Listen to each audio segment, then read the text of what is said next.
us playing in a room. There's no click track. It was just like, Ross running around the room like this, just, kind of conducting us in a psychotic way. And that added to the intense just nature of those first couple of albums.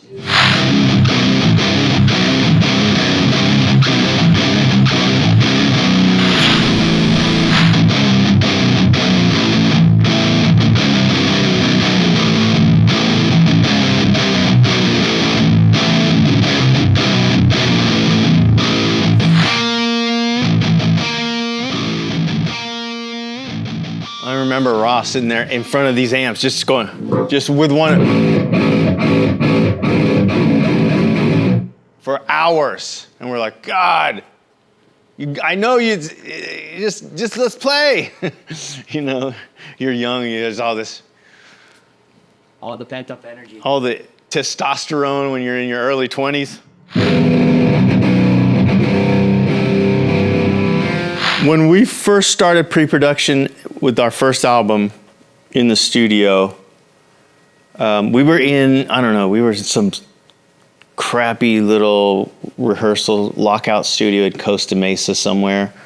And we were doing pre-productions and we were doing some writing too, because I think we only had like 7 or 8 songs at that point. We needed a full album. And I was like, yeah, man, we're going to get a record deal and get a bunch of new equipment. And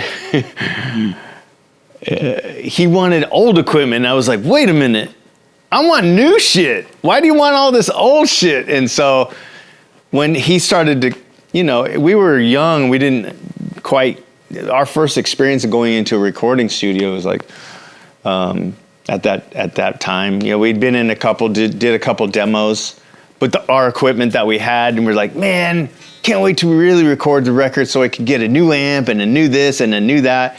But he was hearing, that's what the beautiful thing about Korn was, it was so just what we could afford, and making those instruments and the equipment do something and push it to its limits with whatever we had. And so when we got in the studio, I'm like, I want a new amp. And he's like, no, this old amp, this old Marshall, this old speaker cabinet, this old 412 cabinet. Like, what? It was like kind of your dad telling you, you can't buy that.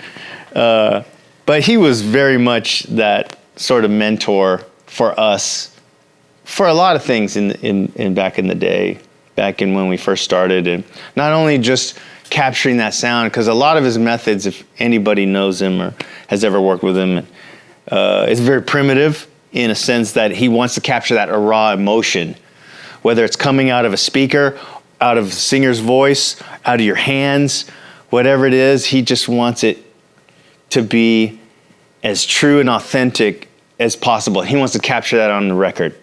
And that goes for every member of whatever band he's working with. He pays such close detail to capturing that out of every musician, and he's good at it. He's really good at it. So there was a lot of trust there, going into the situation. He helped us, we did our demo with him. He helped us get our record deal. So there was a lot of respect and trust with what he was trying to accomplish. So a lot of things were like, okay, it's not my favorite sound, but if you say it sounds unique and cool, we trust you. So there was a lot of that, just kind of letting go, because we've held the sound and what we do, and each one of us so tightly for so long, and it was kind of like letting go a little bit to that control and letting someone else in that we trusted.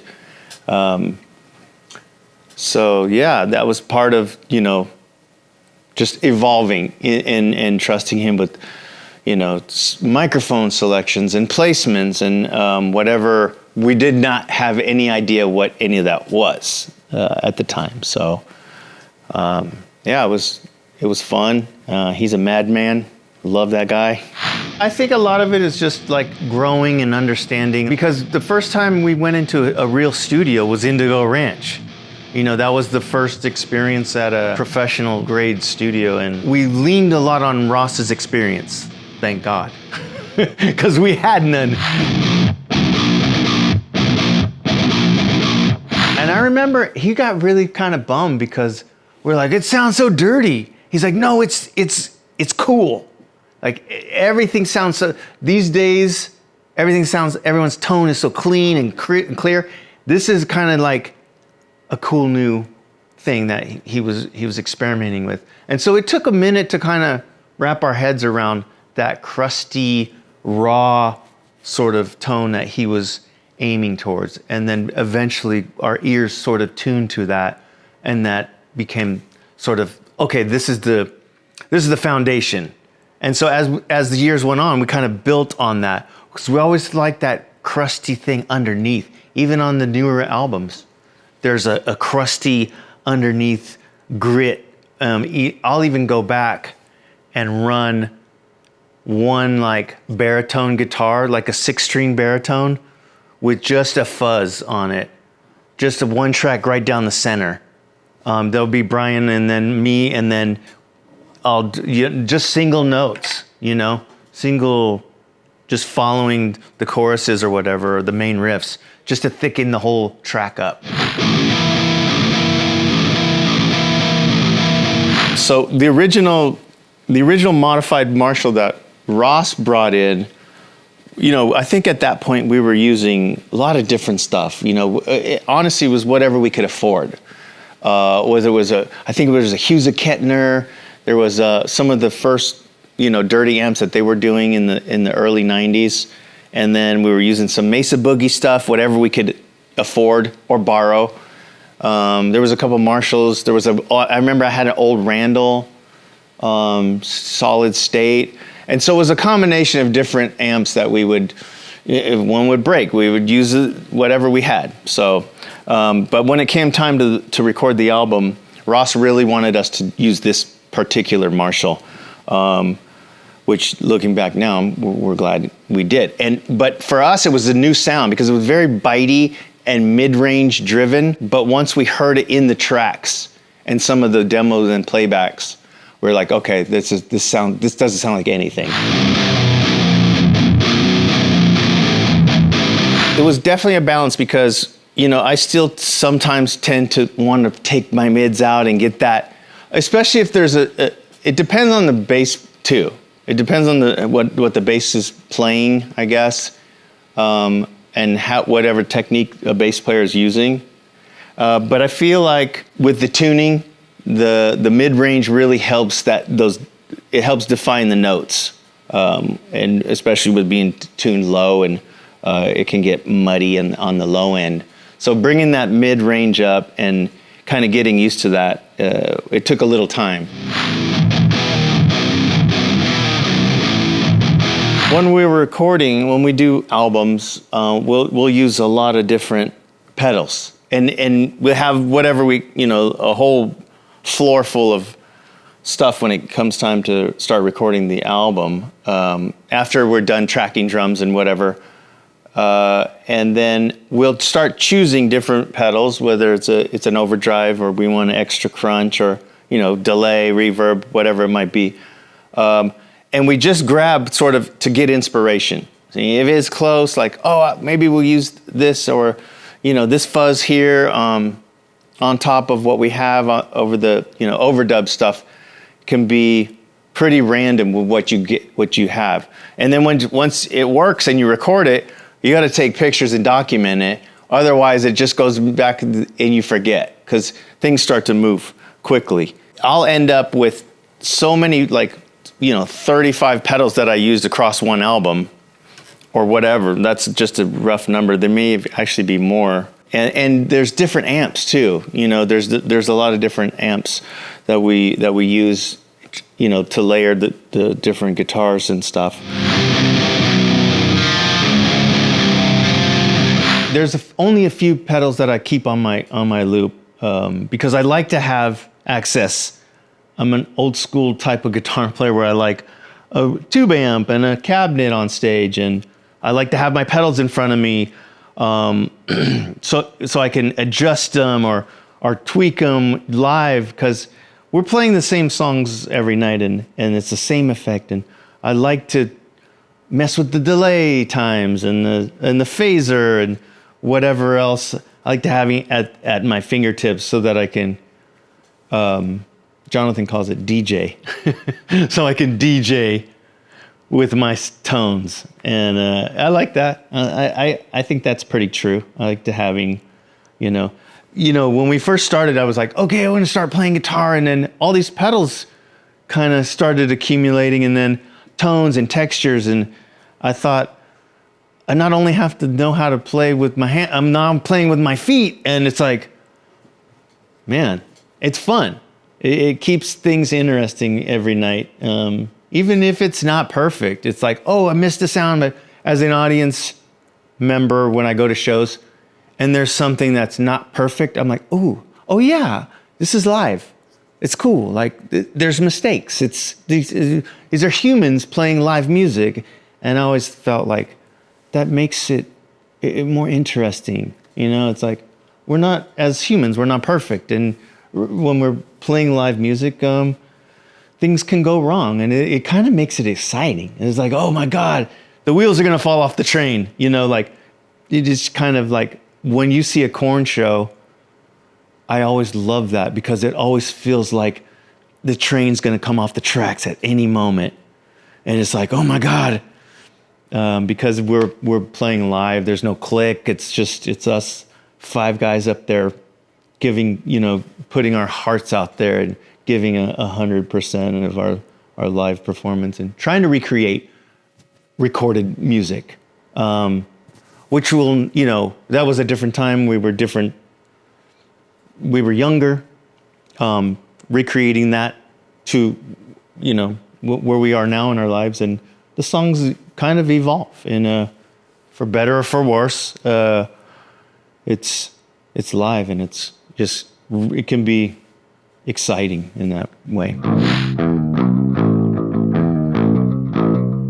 I like having the control of it, and sometimes, like, I have had guitar techs saying, I can put this on a MIDI loop, and we can, instead of you hitting 3 pedals at once, like tap dancing and all this stuff, I'm like, yeah, but then where's the fun for me? Like, it becomes challenging. Like, it still engages me. Like, just to hit one pedal to, like, I could do that, but I don't know. I just like that sort of challenge live. It makes it more exciting, and I might one day. I'm not totally against the idea, but right now I like doing it myself. It's challenging, and I think maybe when I'm older, much older, I'll have a fully programmed system.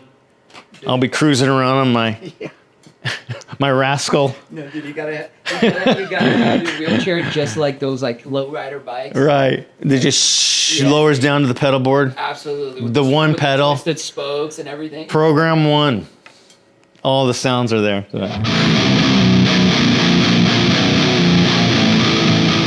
I guess I'm, with having the pedals all at my feet, it's sort of, I'm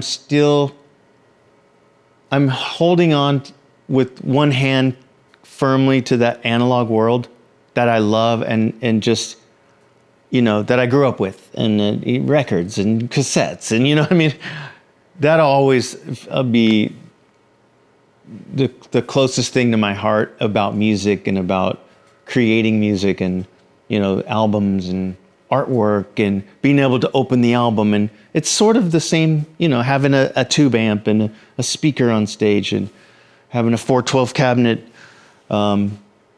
It's sort of that world. Having wedges as monitors, like we were at a festival recently in Europe, and a couple of guys from one of the other bands came up and were like, they couldn't believe we still had wedges on stage. Like, what the hell? Really? Wedges? They don't have in-ears? They're just like, what? I would have figured you guys had in-ears at least. No, you guys. No. I love No. that. No, we just... And no click for Ray. No, we won't let him.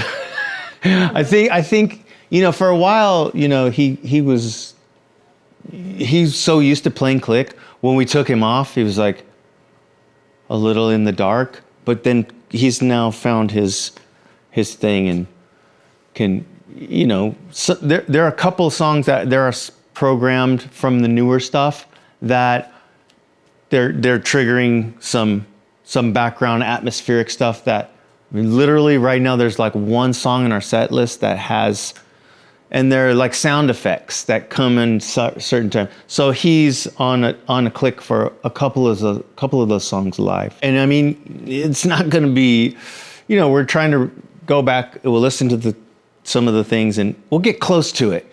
And we're not like obsessive where, there's maybe a couple of things that we've assigned to like a drum pad that Ray's triggering like a sample sort of thing from like a percussive sound, a side stick that we used on a couple of albums, like on Untouchables or Issues. There's a side stick, a specific sound. But as far as like recreating the guitar, the fucked up noises and stuff, that stuff, we'll go back, Brian and I'll listen and we'll get close. And we'll get close to the tone. And I always tell them, like, we're hitting the right note. If we're hitting the right note, it's like, it's live and it also, the amount of pedals that we would have to have, even in a loop, would be, you're going to lose a lot of the actual tone of the guitars.